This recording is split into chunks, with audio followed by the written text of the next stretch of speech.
দিতে পারি। তবে আমাদের প্রায় 30,000-এর বেশি শ্রমিক বিভিন্ন দেশে কাজ করে, তাদের বার্ষিক আয় প্রায় 1400 কোটি টাকা।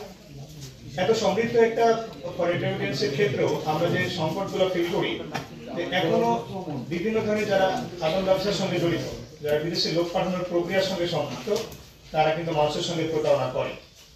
এবং এই বড় প্রতারণার অংশটা হচ্ছে অনেক সময় হিউম্যান ট্রাফিকিং এর মতো ঘটনা ঘটে, প্রতারণার ঘটনা তো অ্যাভেলেবল ঘটছে, এগুলো নিয়ে আমরা বিভিন্ন সময় লিখেছি। আমি সিলেটে একটা তথ্যের কথা বলতে পারি, সিলেটে ওখানে জেলা প্রশাসনের একটা প্রবাসী সেল নামে একটা সেল আছে, কিন্তু দুর্ভাগ্যজনক চাঁপাইনবাবগঞ্জে জেলা প্রশাসনের পক্ষ থেকে এরকম কোনো উদ্যোগ নেওয়া হয় না। যত্রতত্র অনেক মানুষই এই ধরনের বিশেষ করে বিদেশ পাঠানোর সঙ্গে সম্পৃক্ত, যারা না বুঝেই সহায় সম্বল হারিয়ে বিদেশে যাচ্ছে এবং এমন একটা জায়গায় গিয়ে এঙ্গেজ হয়ে যাচ্ছে যে তারা হয়তো হিউম্যান ট্রাফিকিং এর পাল্লায় পড়ে যাচ্ছে এবং তারা দীর্ঘ সময় সহায় সম্বল শেষ করে আসে। কোনো কোনো ক্ষেত্রে লাস্ট ফেরত আসার ঘটনা আমাদের কাছে নজির আছে। আমি চাইবো এটা চাঁপাইনবাবগঞ্জের এই সেক্টরটা নিয়ে আমরা দীর্ঘ সময় কাজ করেছি, গণমাধ্যমে অনেক সংবাদ প্রকাশ হয়েছে, কার্যত কোনো উদ্যোগ আমরা দেখিনি। সর্বশেষ প্রসঙ্গটা বলবো, আপনাকে অনেক সহকর্মী আছে হয়তো তারা এই কথাগুলো বলবো।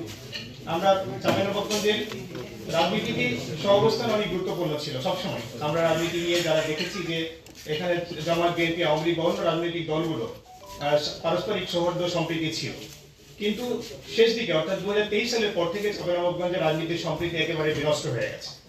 এখন আমরা রাজনীতির মঞ্চে দেখি যে রাজনীতির শিষ্টাচার বহির্ভূত নানান বক্তব্য দেয়। এটাকে নিয়ে আমরা মনে করছি যে আগামী নির্বাচনে এটা অনেক চ্যালেঞ্জ হতে পারে, কারণ এখানে জামাত ইসলামী, বিএনপি অর্থাৎ নতুন বাস্তবতায় যেটা পরবর্তীতে এখন দুই দলই কিন্তু মানে মোটামুটি প্রতিদ্বন্দ্বী রাজনৈতিক শক্তি। এইখানে আমরা মনে করছি আগামী দিনের যদি রাজনীতিতে প্রশাসনের একেবারে অ্যাড্রেস করে যদি তাদেরকে না করা মানে থামানো না যায়, তাহলে রাজনৈতিক সংঘাত আমাদের কাছে কিন্তু এই ধরনের খবর আমাদেরকে লিখতে হতে পারে।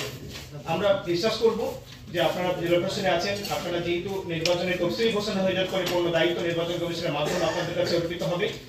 আমরা তারা বিশেষ করে প্রথমত যদি আমরা শিষ্টাচার নিয়ন্ত্রণ করতে না পারি, তাহলে সংঘাত নিয়ন্ত্রণ করা সম্ভব নয়। সেই বিষয়গুলো নিয়ে আপনারা যদি কাউন্সিলিং করেন, তাহলে আমাদের একটা সুস্থ এবং শান্তিপূর্ণ নির্বাচন উপহার দেওয়া সম্ভব হতে পারে। ধন্যবাদ। আসসালামু আলাইকুম।